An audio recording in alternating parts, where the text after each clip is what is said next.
Christmas Eve at Denver International Airport should have been magical. Instead, I stood frozen at gate B12 staring at the airline employee who had just delivered the worst news of my 28-year life. My ticket to Maui had been canceled from the system. No explanation. No backup options. Just gone. Behind me, my parents shuffled nervously, while my sister Jessica smirked like she knew something I didn't.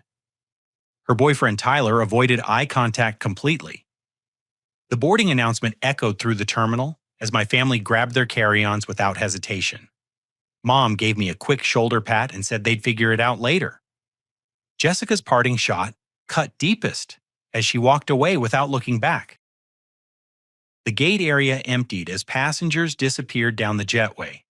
I watched through the floor-to-ceiling windows as the Hawaiian Airlines Boeing 737 pushed back from the gate carrying my family toward their tropical Christmas, while I stood alone with my black rolling suitcase and a growing sense that this wasn't random misfortune.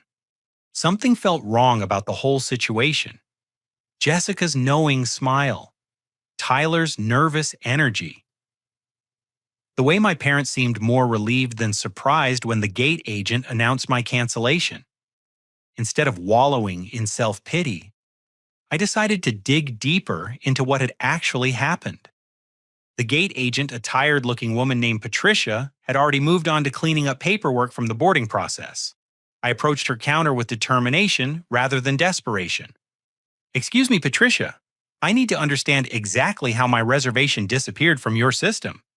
She looked up with the practiced patience of someone who dealt with travel disasters daily. "Sir, these computer glitches happened during the holidays. The system probably just had a hiccup.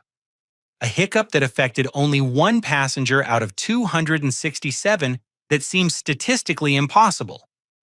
My persistence caught her attention. She pulled up her computer terminal and began typing with renewed focus.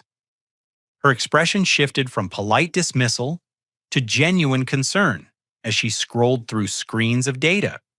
"This is unusual," she muttered more to herself than to me. "Your reservation was manually canceled at 2:43 this afternoon. Someone with system access removed you from the manifest." My heart rate quickened. Someone with access? What does that mean? Patricia's supervisor, a tall black man named Marcus, had been listening from behind the counter. He stepped forward with a serious expression that confirmed my worst suspicions. "Mr. Thompson, I think we need to investigate this further. Manual cancellations require specific authorization codes. This wasn't a computer error." Marcus led me to a small office behind the gate area where multiple computer monitors displayed real-time flight information. He pulled up detailed logs that showed every transaction associated with my reservation over the past 48 hours. "Look here," he said, pointing to a specific entry. "At 14:43 today, someone used employee credentials to access your booking and cancel it. The cancellation was processed from Terminal 7 in the main concourse. Can you see who did it?" Marcus hesitated before clicking through additional screens. "The credentials belong to Tyler Morrison. He's a part-time baggage handler with United, but he also has access to shared reservation systems for partner airlines like Hawaiian." Tyler Morrison. My sister's boyfriend of 8 months. The guy who always seemed to know a little too much about airline operations for someone who supposedly just loaded luggage. "I need copies of these records," I said, my voice steadier than I felt. "And I need security footage from Terminal 7 at 2:43 this afternoon." Marcus studied my face carefully. "Mr. Thompson, if you're thinking what I think you're thinking, this could be a serious criminal matter. Are you sure you want to go down this road? I've never been more sure of anything in my life." While Marcus printed the computer logs, I called the airport security office and requested to speak with someone about reviewing surveillance footage. The security supervisor, a former police detective named Janet Walsh, agreed to meet us at the main security office within the hour. The walk through the airport felt surreal. Holiday travelers rushed past with their rolling bags and excited children heading toward family gatherings and vacation adventures. Meanwhile, I was pursuing evidence that my own family had deliberately sabotaged my trip for reasons I couldn't yet understand. Janet Walsh turned out to be exactly the kind of no-nonsense investigator I needed. She listened to my story without interruption, reviewed Marcus's computer printouts, and immediately pulled up the security camera system. Terminal 7 yesterday afternoon, she said, typing commands into a sophisticated digital surveillance interface. Let's see what your sister and her boyfriend were really doing while you thought they were buying snacks. The black and white footage loaded on a large monitor. Janet fast-forwarded to 2:30 in the afternoon and switched to normal speed. Within minutes, we spotted Tyler approaching one of the self-service kiosks near the coffee shops. But instead of purchasing food, he inserted what appeared to be an employee access card and began typing on the terminal keyboard. Zoom in on his hands, I requested. The enhanced footage clearly showed Tyler accessing airline reservation systems rather than ordering coffee. He spent 12 minutes at the terminal, occasionally glancing around to ensure nobody was watching his activities. There's your smoking gun, Janet said grimly. He deliberately accessed your booking and canceled your ticket. The question is why? Marcus had been quietly reviewing additional data on his tablet. Mr. Thompson, I found something else. Tyler has been flagged in our system for suspicious activity 3 times in the past 6 months. Other passengers have complained about mysteriously canceled reservations after interacting with him during baggage handling. He's done this before. It appears so. We just never had enough evidence to prove deliberate misconduct, until now. Janet burned copies of the surveillance footage onto DVDs and provided me with official incident reports documenting everything we had discovered. Marcus supplied detailed computer logs showing the exact sequence of Tyler's unauthorized system access. As we finished compiling evidence, my phone buzzed with a text message from Jessica. Hope you're not too disappointed about missing the trip. You should be used to being left out by now. I stared at the message for a long moment before typing my response, don't worry, your new year will be unforgettable. Back in my apartment that evening, I spread the evidence across my dining room table, like pieces of a puzzle that was beginning to form a disturbing picture. The surveillance footage, computer logs, and incident reports painted a clear narrative of deliberate sabotage, but I still couldn't understand the motive behind Jessica's cruel betrayal. Tyler Morrison wasn't just some random baggage handler with a grudge against airline passengers. I spent hours researching his background through social media profiles, employment records, and public databases. What I discovered changed everything. According to his LinkedIn profile, Tyler's primary employer wasn't United Airlines. He worked full-time for Pinnacle Investigations, a private detective agency specializing in financial background checks and asset recovery. His airline job was just part-time weekend work that provided him with access to passenger information and reservation systems. Why would a private investigator want to prevent me from traveling to Hawaii? The answer hit me like ice water when I remembered the date December 24th. Tomorrow was Christmas Day. More importantly, December 26th was the date scheduled for my grandmother's probate hearing. Grandma Dorothy had passed away 3 months earlier, leaving behind a complicated will that had been tied up in legal proceedings ever since. As her eldest grandchild and the person who had cared for her during her final years, I was named primary beneficiary of her $50,000 life insurance policy and her Portland house worth another $120,000. But there was a catch. According to the terms of her will, if the primary beneficiary failed to appear at the probate hearing or was deemed unavailable by the court, the inheritance would transfer to secondary beneficiaries. In this case, that meant my parents and Jessica. I grabbed my laptop and searched for the probate case online. The Clark County court system allowed public access to case documents, and what I found made my blood run cold. The original hearing had been scheduled for January 15th. Someone had petitioned the court to move it up to December 26th, citing urgent financial circumstances and the primary beneficiary's alleged abandonment of family responsibilities. The petition was signed by Jessica Marie Thompson and supported by an affidavit claiming I had become estranged from the family and couldn't be located for legal notifications. My phone rang, startling me out of my research. The caller ID showed a number I didn't recognize with a Portland area code. Mr. Thompson, this is Bradley Hutchinson from Hutchinson and Associates. I'm the attorney handling your grandmother's probate case. Mr. Hutchinson, I was just reviewing the court documents online. I need to understand why the hearing was moved up without my knowledge. There was a long pause before he responded. Mr. Thompson, your sister contacted us 2 weeks ago, claiming you had disappeared following a family dispute. She provided documentation suggesting you were no longer maintaining contact with relatives and might be avoiding legal responsibilities. What kind of documentation? Text messages, witness statements from family members, and a report from a private investigator confirming your alleged estrangement from family obligations. A private investigator, Tyler Morrison. Mr. Hutchinson, I've never been estranged from my family, and I've been waiting for this probate hearing since September. Someone has been deliberately misleading you in the court. That's a serious allegation, Mr. Thompson. Do you have evidence to support your claims? I looked at the surveillance footage and computer logs spread across my table. More evidence than you can imagine. And I'll be at that hearing on December 26th to present all of it. After hanging up with the attorney, I continued digging into Tyler's background. His employment with Pinnacle Investigations specialized in asset recovery and inheritance disputes. Client testimonials on the company website described successful efforts to help families claim inheritances from estranged relatives who had abandoned their legal responsibilities. The pieces were falling into place. Jessica and Tyler had orchestrated an elaborate scheme to steal my inheritance by making me appear unreliable and estranged from the family. The canceled airline ticket wasn't random cruelty, and it was a calculated move to prevent me from attending the probate hearing and defending my legal rights. But their plan had a fatal flaw.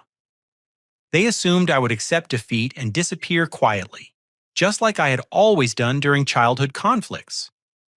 They didn't expect me to investigate, gather evidence, and fight back with the same determination that had carried me through college and my career in financial analysis. I spent the rest of the evening documenting every connection between Tyler's investigation company, Jessica's probate petition, and the deliberately canceled airline ticket. By midnight, I had compiled a comprehensive case file that exposed their inheritance fraud scheme. My phone buzzed with another message from Jessica. Maui is beautiful. Thanks for not ruining our Christmas with your drama. This time I didn't respond. Actions would speak louder than words. The next morning, Christmas Day, I drove to Pinnacle Investigations instead of opening presents with family. The office building was closed for the holiday, but I had called ahead and arranged to meet with Tyler's supervisor, a sharp-eyed woman named Sarah Chen, who had expressed serious concern about my allegations. Sarah arrived at the office wearing casual clothes and an expression of professional determination. She unlocked the building and led me to a conference room where we could spread out all the evidence I had gathered.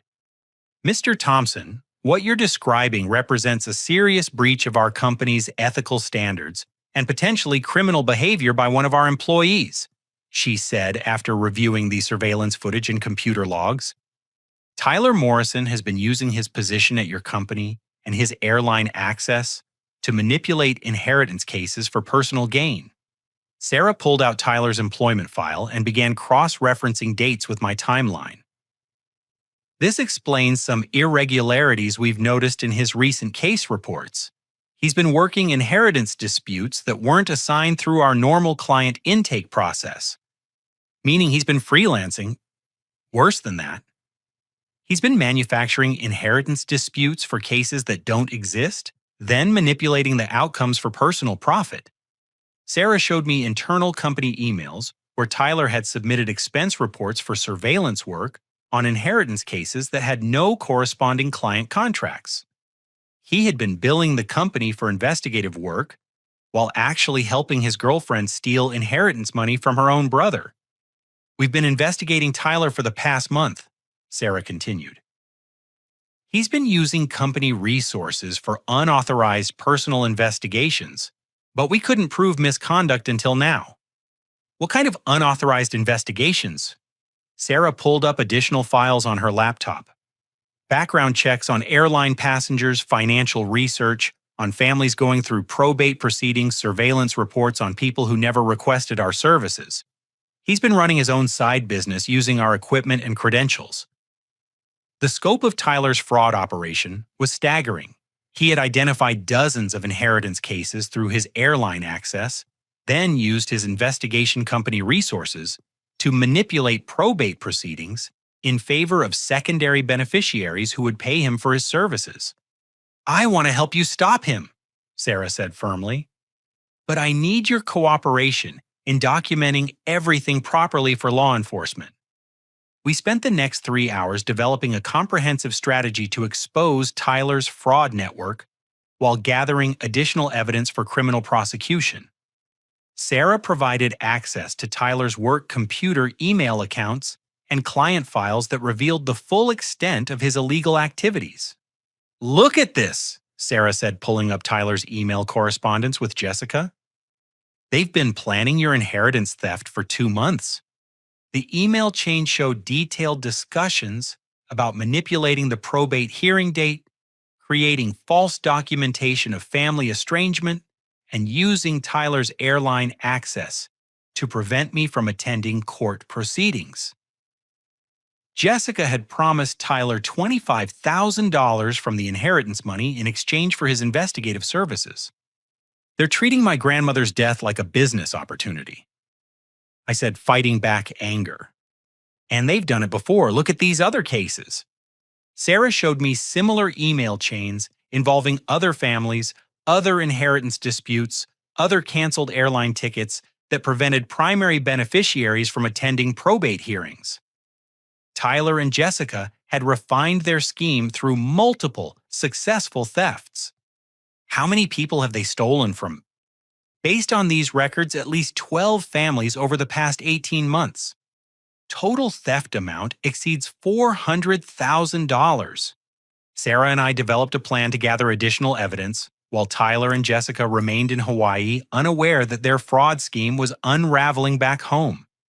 We would document everything thoroughly, then coordinate with law enforcement and the probate court to ensure justice was served. "There's something else," Sarah said as we prepared to leave the office. "Tyler has been scheduling additional inheritance manipulation cases for early next year. He's planning to steal from more families using the same airline cancellation method. Not if we stop him first." Sarah handed me her business card and a secure phone number where I could reach her 24 hours a day. "Mr. Thompson, what Tyler and your sister have done is unconscionable, but it's also given us evidence to shut down his entire operation and help all his previous victims recover their stolen inheritances, and make sure he never hurts another family." Exactly. By New Year's Day, Tyler Morrison's criminal career will be permanently over. As I drove home from Pinnacle Investigations, I felt a sense of purpose I hadn't experienced in years. Jessica and Tyler had tried to steal more than just inheritance money. They had tried to steal my dignity, my family relationships, and my grandmother's final gift of financial security.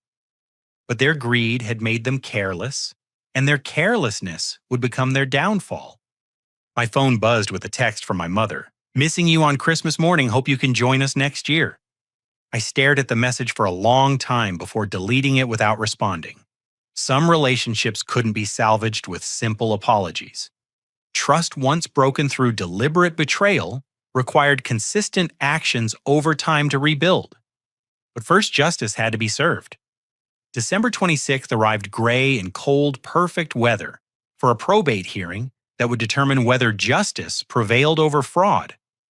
I arrived at the Clark County Courthouse 30 minutes early, carrying 2 briefcases filled with evidence that would expose Jessica and Tyler's inheritance theft scheme. Bradley Hutchinson, my grandmother's probate attorney, met me in the courthouse lobby with the expression of professional curiosity mixed with concern. "Mr. Thompson, I have to admit I'm surprised to see you here. Your sister's documentation suggested you had abandoned any interest in your grandmother's estate." "Mr. Hutchinson, I've never been more interested in anything in my life. and I have evidence that will fundamentally change your understanding of this case. We found a private conference room where I could present the surveillance footage, computer logs, email correspondence, and financial records that Sarah Chen had helped me compile. Hutchinson's expression shifted from skepticism to alarm as he reviewed each piece of evidence. This appears to document a deliberate conspiracy to defraud the court and steal inheritance assets through false representation, he said, after examining the email chains between Tyler and Jessica. That's exactly what it documents. My sister and her boyfriend have been running an inheritance theft operation using his access to airline systems and private investigation resources. Hutchinson immediately called the court clerk to report potential fraud in the probate proceedings. Within an hour, Judge Patricia Martinez had reviewed the evidence and ordered an emergency investigation into Jessica's claims about my alleged estrangement from family responsibilities. Mr. Thompson, if these allegations prove accurate, your sister could face serious criminal charges for fraud, perjury, and conspiracy, Judge Martinez explained during an impromptu hearing in her chambers. Your Honor, I believe she's already facing those charges. I've been working with law enforcement and Tyler Morrison's employer to document the full scope of their criminal activities. The judge postponed the probate hearing pending the fraud investigation, but she made one immediate ruling that sent a clear message about the case's trajectory. Jessica's petition to transfer inheritance rights was denied, and I was confirmed as the primary beneficiary of my grandmother's estate. Mr. Thompson, I'm awarding you immediate access to the life insurance proceeds and property rights. The evidence clearly shows you've been the victim of a deliberate fraud scheme designed to steal your rightful inheritance. Walking out of the courthouse with legal confirmation of my inheritance rights felt like emerging from a dark tunnel into bright sunlight. But the real satisfaction would come when Tyler and Jessica faced the consequences of their criminal behavior. Sarah Chen called me that afternoon with updates on the law enforcement investigation. Tyler's airline supervisor contacted FBI Financial Crimes Division this morning. They're treating this as a federal case because it involves interstate fraud and airline system manipulation. What does that mean for Tyler? It means he's looking at potential federal prison time rather than just state charges. Airline security fraud carries much heavier penalties than simple inheritance theft. While I was securing my legal victory in court, Tyler and Jessica were posting cheerful vacation photos on social media from their Maui resort. They had no idea that federal investigators were already preparing arrest warrants based on evidence Sarah and I had provided. There's something else, Sarah continued. We found records of 12 other families Tyler has defrauded using similar methods. The FBI wants to coordinate arrests to ensure he doesn't have time to destroy evidence or flee the country. When will they arrest him? December 30th, when their flight returns to Denver. Airport security will be waiting at the gate when they disembark. The irony was perfect. Tyler would be arrested at the same airport where he had sabotaged my vacation using the same airline access credentials that had enabled his fraud scheme. I spent the next few days documenting additional evidence and contacting other fraud victims Sarah had identified through Tyler's company records. Each family had a similar story. Mysterious canceled airline tickets, preventing primary beneficiaries from attending probate hearings, followed by secondary beneficiaries claiming inheritance rights through Tyler's false documentation. The Johnson family in Seattle had lost $60,000 when their son's ticket to his father's probate hearing was mysteriously canceled. The Rodriguez family in Phoenix lost their grandmother's house when similar airline problems prevented the primary heir from attending court proceedings. Tyler and Jessica's scheme had destroyed families across multiple states, but now those families would have justice and financial recovery. Sarah's investigation had uncovered Tyler's hidden bank accounts containing over $300,000 in stolen inheritance money that could be returned to victims. On December 29th, I received a text from Jessica. Maui has been amazing. Thanks for not ruining our trip with your usual drama. See you next year. I smiled as I typed my response. Don't worry, your homecoming will be unforgettable. December 30th dawned crisp and clear in Denver, perfect weather for justice to be served. I arrived at the airport 3 hours before Tyler and Jessica's scheduled arrival, not because I wanted to witness their arrests personally, but because FBI agent Patricia Williams had asked me to provide final testimony for their investigation. Agent Williams was a 15-year veteran of financial crimes investigations who had seen every type of fraud scheme imaginable. She reviewed my evidence with the methodical precision of someone who understood how crucial details could make or break a federal case. Mr. Thompson, your documentation of this fraud scheme is the most comprehensive victim report I've encountered in my career, she said, as we sat in an airport security office overlooking the terminal where Tyler would soon be arrested. I wanted to make sure every detail was preserved.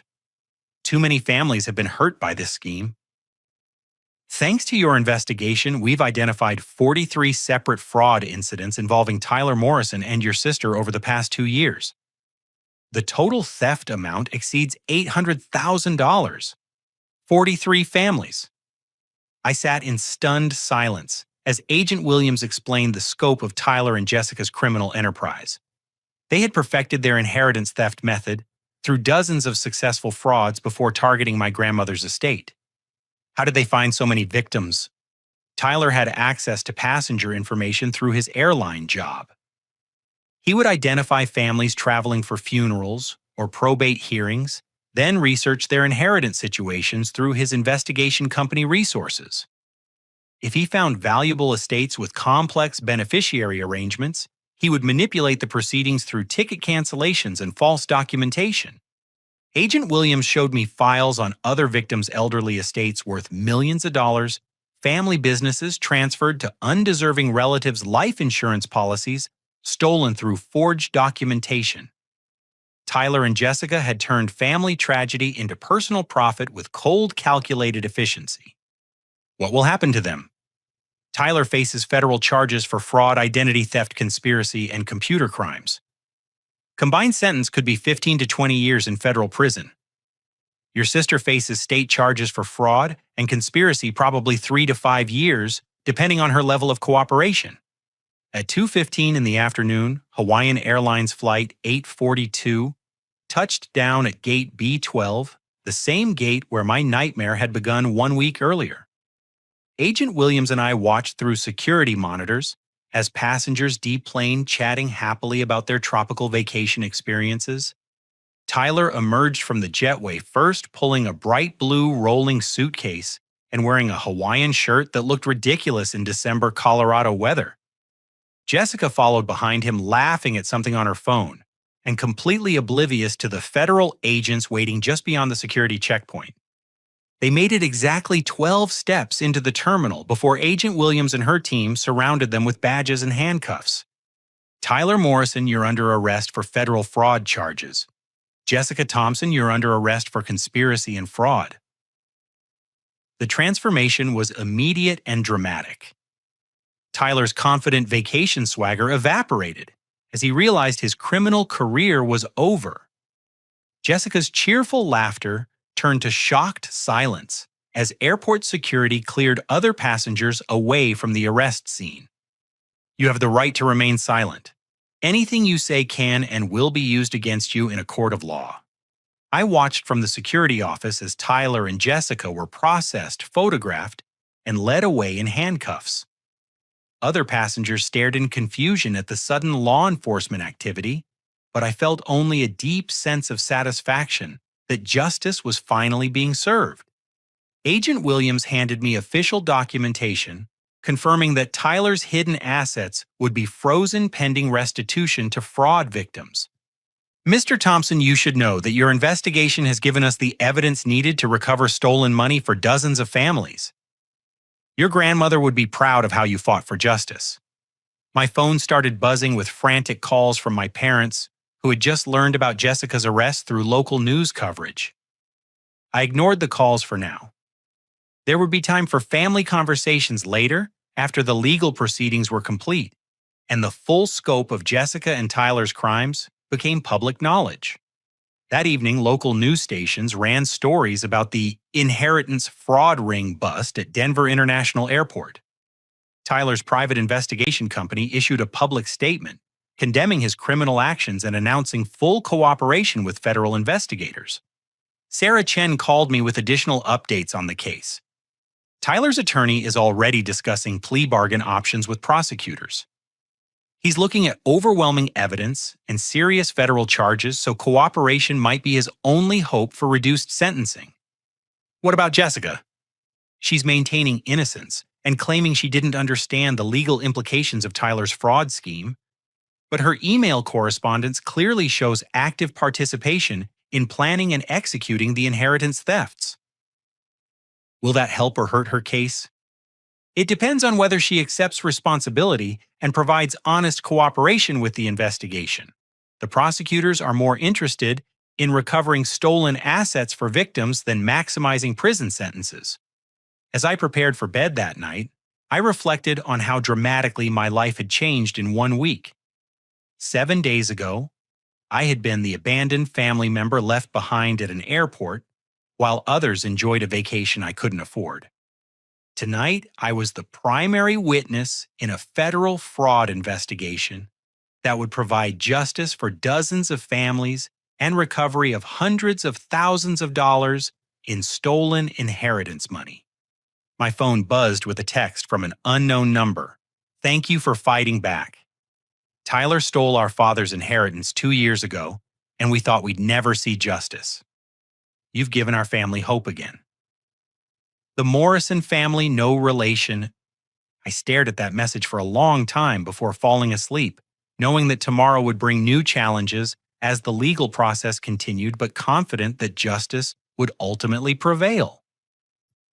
The first week of January brought a cascade of legal developments that transformed Tyler and Jessica's lives from tropical vacation memories to federal criminal proceedings. I spent most of my time providing testimony to FBI investigators, meeting with prosecutors, and coordinating with other fraud victims who were finally seeing hope for justice and financial recovery. Tyler's situation deteriorated rapidly as federal investigators uncovered additional evidence of his criminal activities. Agent Williams called me on January 3rd with updates that exceeded even my expectations for comprehensive justice. "Mr. Thompson, we've discovered Tyler's fraud scheme extended far beyond inheritance theft. He was also manipulating airline reservations to steal luggage contents identity theft for credit card fraud and using passenger information for stalking and harassment." How much additional criminal activity? We're looking at over 200 separate incidents involving 47 different federal crimes. Tyler Morrison wasn't just stealing inheritances. He was running a comprehensive criminal enterprise using airline access as his foundation. The scope of Tyler's crimes shocked even experienced federal prosecutors. He had used his baggage handling position to steal valuable items from passenger luggage his investigation company resources to access personal information for identity theft, and his airline system access to manipulate reservations for harassment and fraud purposes. Tyler's employer at Pinnacle Investigations faced potential civil lawsuits from victims and regulatory investigations for inadequate employee supervision. The company's insurance carrier began settlement negotiations to avoid lengthy court battles with dozens of fraud victims. What about his airline job? United Airlines terminated him immediately and launched their own investigation into security breaches. They're facing potential federal penalties for allowing employee access to reservation systems without adequate oversight. Jessica's legal situation followed a different trajectory, but led to equally serious consequences. Her teaching position at Jefferson Elementary School was terminated when the school district learned about fraud charges involving her professional credentials. Parents demanded her immediate removal from any contact with children, citing concerns about moral character and trustworthiness. The ripple effects extended to our parents who faced financial devastation as they attempted to pay legal fees and managed the social stigma of having two adult children facing criminal charges simultaneously. Dad's small accounting business lost several major clients who questioned his professional integrity based on his family's legal troubles. Mom called me repeatedly begging for help with legal expenses and family support during the crisis. I listened to her voicemails without responding, still processing the betrayal and determining how to rebuild family relationships that had been shattered by Jessica and Tyler's criminal conspiracy. On January 8th, Tyler's defense attorney contacted federal prosecutors to discuss plea bargain arrangements. Facing overwhelming evidence and potential 20-year federal prison sentences, Tyler agreed to cooperate fully with investigations in exchange for reduced charges. Agent Williams shared the highlights of Tyler's confession with me during a meeting at FBI headquarters in downtown Denver. Tyler admitted to organizing and executing 47 separate inheritance fraud schemes, stealing over $900,000 from victim families, and using airline systems for various criminal activities spanning 3 years. Did he implicate Jessica directly? Extensively. Tyler provided detailed testimony about Jessica's role in planning inheritance thefts, creating false documentation, and recruiting additional family members to participate in fraud schemes.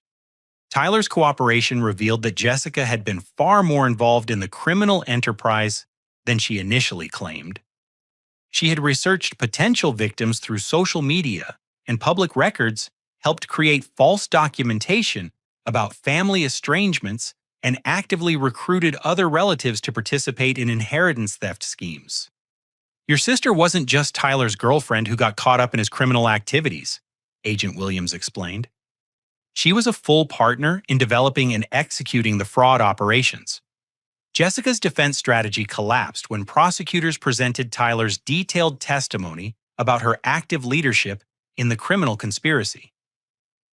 Her attorney began negotiating plea arrangements to avoid trial and potential maximum sentencing. Meanwhile, civil lawsuits began emerging from fraud victims who sought financial recovery beyond what federal restitution could provide. Tyler's hidden assets were insufficient to fully compensate dozens of families for their stolen inheritances. So, victims pursued additional recovery through insurance claims and civil judgments. The media attention intensified as local news stations picked up the story and began interviewing fraud victims about their experiences. The Denver Post published a comprehensive investigation into airline security vulnerabilities that enabled Tyler's fraud scheme, prompting congressional hearings on passenger information protection. Sarah Chen from Pinnacle Investigations became a key prosecution witness and whistleblower who exposed how private investigation companies could be manipulated by criminal employees. Her testimony led to industry-wide reforms in employee supervision and client verification procedures. Mr. Thompson, your decision to investigate rather than accept defeat has created positive changes that will protect future families from similar fraud schemes, she told me during one of our regular case coordination meetings. On January 15th, exactly 3 weeks after my family had abandoned me at the airport, Tyler and Jessica both entered formal guilty pleas in federal court. Tyler accepted 18 federal charges with recommended sentencing of 12 to 15 years in federal prison. Jessica pleaded guilty to conspiracy charges with recommended sentencing of 3 to 4 years in state prison. Judge Patricia Martinez, who had originally presided over my grandmother's probate case, made a statement during Jessica's plea hearing that captured the emotional impact of their crimes.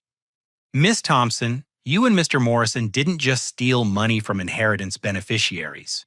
You stole final gifts from grandparents to grandchildren, destroyed family relationships built over decades, and exploited some of the most vulnerable moments in people's lives. Your crimes represent a profound betrayal of basic human decency. As January progressed toward Tyler and Jessica's sentencing hearings, I began receiving calls and messages from other fraud victims expressing gratitude for my investigation and persistence in pursuing justice. The Johnson family from Seattle invited me to their son's college graduation, which he could now afford thanks to recovered inheritance money. The Rodriguez family sent photos of their grandmother's house, which they had successfully reclaimed through civil proceedings. But the most meaningful contact came from my grandmother's neighbors in Portland, who had established a small scholarship fund in her memory using recovered assets from the inheritance fraud case. "Dorothy would be so proud of how you fought for justice," her neighbor Mrs. Patterson told me during a phone call. "She always said you were the strongest person in your family, even when you didn't realize it yourself." 1 year later, I stood in the conference room of Thompson Financial Security, consulting the business I had built, using my grandmother's inheritance and the insurance settlement from Tyler's fraud case.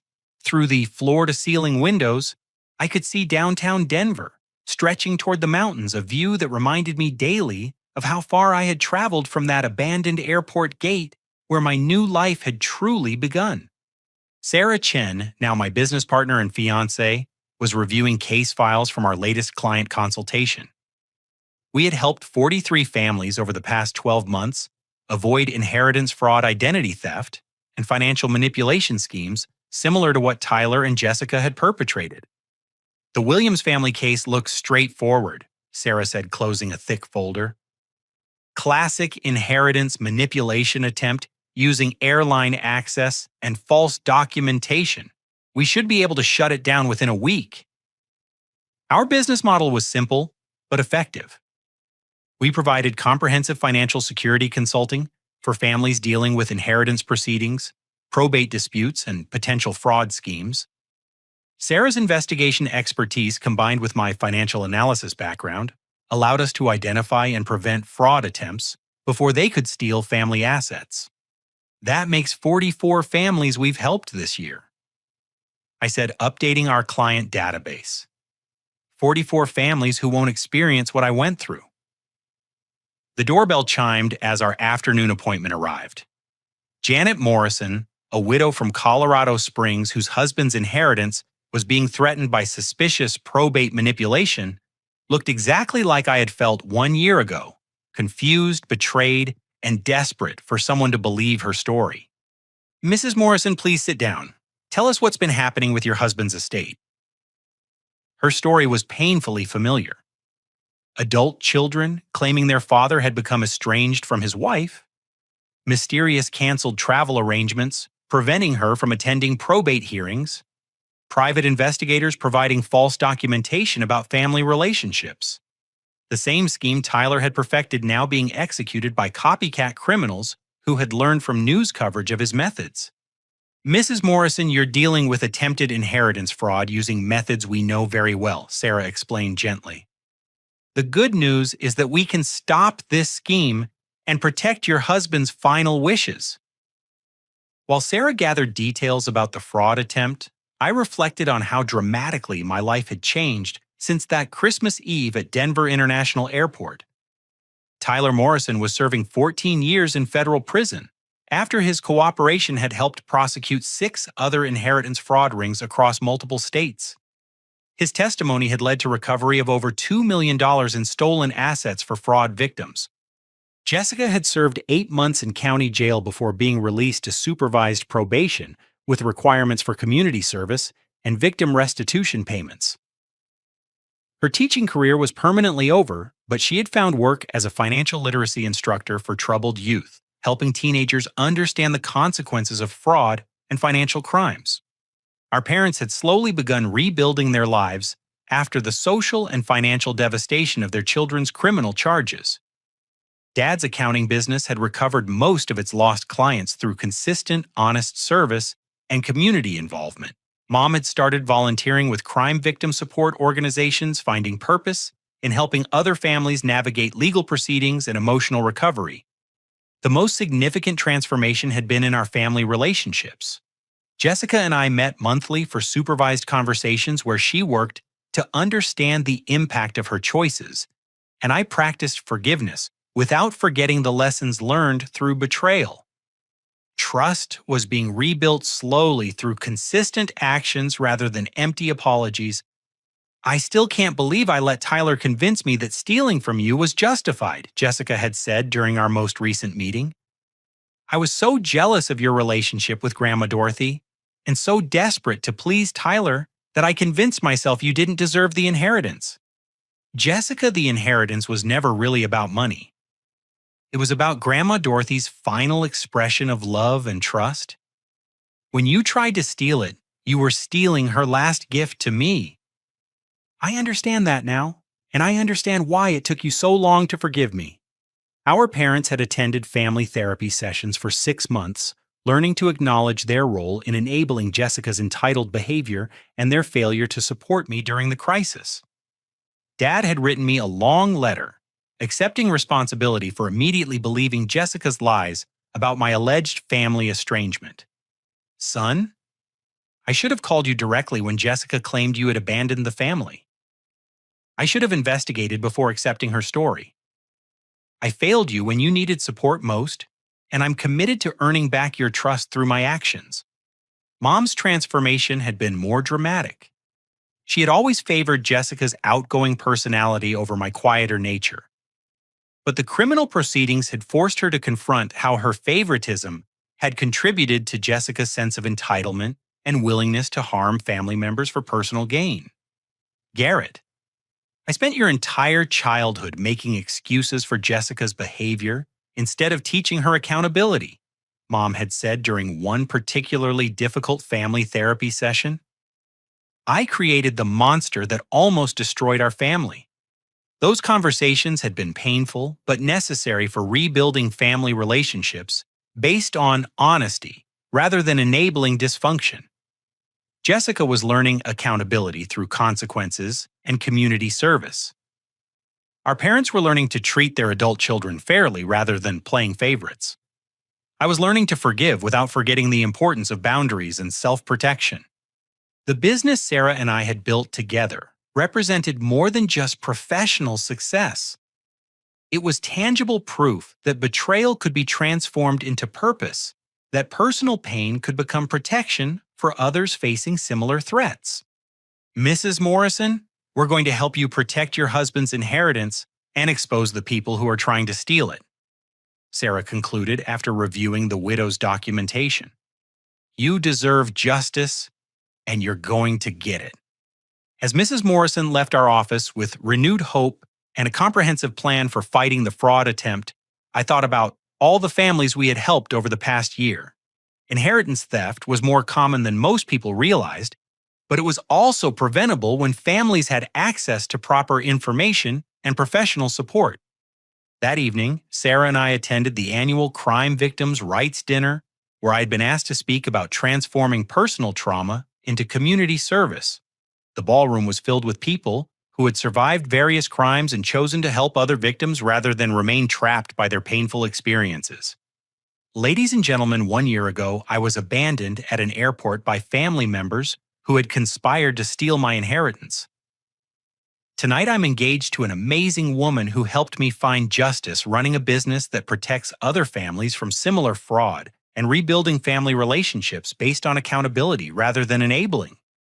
The audience included dozens of inheritance fraud victims who had been helped by our consulting business, along with FBI agents, prosecutors, and victim advocates who worked daily to provide justice for families facing financial crimes. The most important lesson I learned through this experience is that betrayal doesn't have to define us.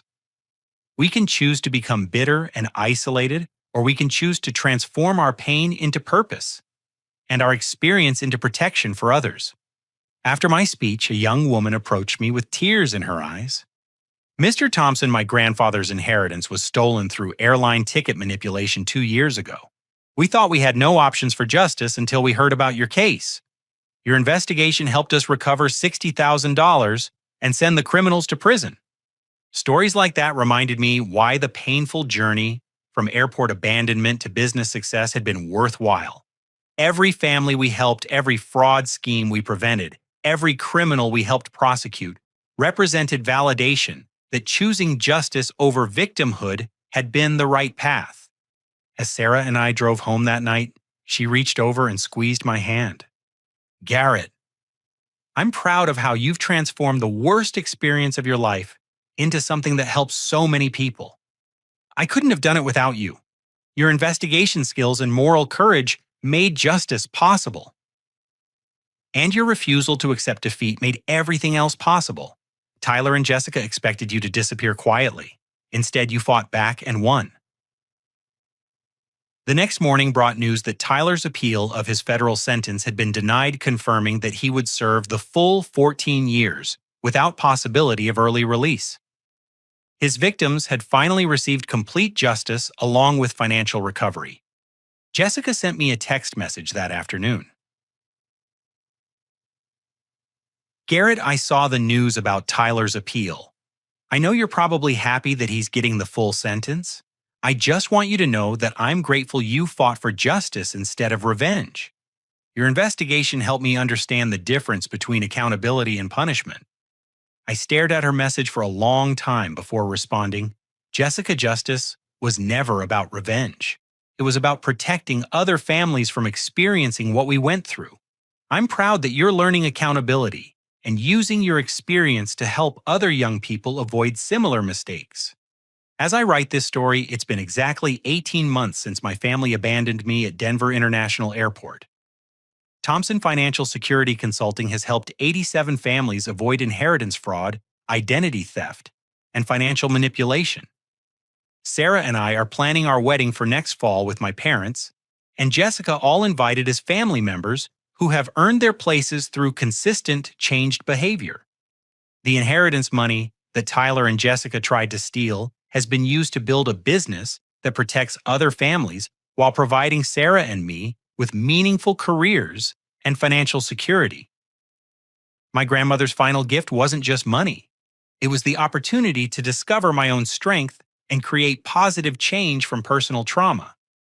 But this story isn't really about inheritance money or criminal justice. It's about the choice we all face when confronted with betrayal by people we love and trust. We can choose to become victims, defined by our pain, or we can choose to become survivors who transform our experience into protection for others. Tyler Morrison thought he had found the perfect victim when he targeted my family's inheritance. A quiet, reliable person who would accept defeat rather than fight back. Someone who would disappear when abandoned rather than investigate when betrayed. He was wrong about who I really was, and his mistake became the foundation for justice, recovery, and transformation that extended far beyond my personal experience. Have you ever faced betrayal from someone you trusted completely? How did you choose to respond when people who were supposed to protect you decided to hurt you instead? The comments section is the perfect place to share your story and connect with others who understand the challenge of rebuilding trust after devastating betrayal. If this story resonated with your own experiences or helped you think differently about forgiveness and accountability, please hit the like button and subscribe to hear more stories about turning life's worst moments into opportunities for growth and positive change. Sharing this video helps other people find hope when they're facing their own family crises and legal challenges. Thank you for taking this journey with me from airport abandonment to business success, from family betrayal to rebuilt relationships based on honesty and accountability. Remember that your worst day doesn't define your future unless you allow it to. Justice is possible, healing is achievable, and transformation is always within reach when you refuse to accept defeat. Sometimes the greatest gift comes disguised as the greatest loss, and sometimes the people who try to destroy us actually provide the motivation we need to discover our own strength and create meaningful change in the world.